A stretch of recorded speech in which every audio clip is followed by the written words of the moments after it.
রবিবার প্রধানমন্ত্রী নরেন্দ্র মোদীর ১৬০তম পূর্ব মন কি বাত অনুষ্ঠানটি অনুষ্ঠিত হয় ইউনিভার্সিটির কমিউনিটি হলে। সেদিন এই অনুষ্ঠানে উপস্থিত ছিলেন এলাকার বিধায়ক ও বিধানসভার উপাধ্যক্ষ রামপ্রসাদ পাল। জানা যায়, প্রধানমন্ত্রীর মন কি বাত অনুষ্ঠানটি সকলের কাছেই যথেষ্ট গুরুত্বপূর্ণ, যার জন্য রাজ্যের মুখ্যমন্ত্রী মানিক সাহা ট্রেনে বসেই সমস্ত অনুষ্ঠানটি শুনেছেন এবং এই অনুষ্ঠানটির মাধ্যমে সকল অংশের জনসাধারণের মনের মধ্যে যে কোনো ধরনের প্রশ্নের উত্তর দিবেন প্রধানমন্ত্রী নরেন্দ্র মোদী।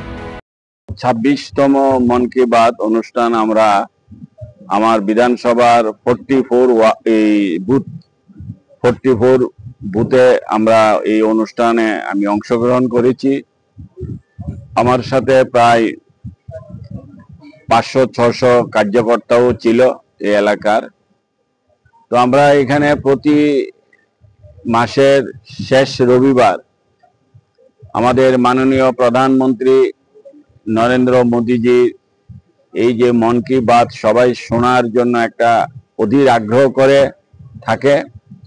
এবং ওনার যে চিন্তা ভাবনা, উনি দেশের প্রধানমন্ত্রী আর সেই কারণে উনি দেশের প্রতিটি নাগরিকের সাথে ওনার যে কথা বলা, প্রতিটি নাগরিকের খোঁজখবর নেওয়া এবং যারা আমাদের এই সমাজের, এই রাজ্যের, এই দেশের যারা গৌরবময় ব্যক্তি তাদেরকে সম্মান জানানো, অর্থাৎ ওনার প্রতিটি বিষয়ই আমাদের ভারতবাসীর স্বার্থে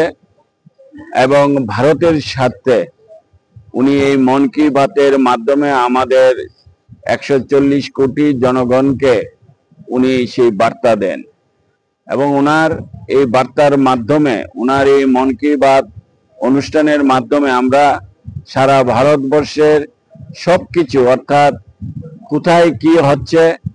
ভারতবর্ষের ডেভেলপ নিয়ে, ভারতবর্ষের যে পরিবর্তন, ভারতবর্ষে যে সারা বিশ্বের মধ্যে একটা শ্রেষ্ঠ দেশ আমরা উপাধি পাচ্ছি,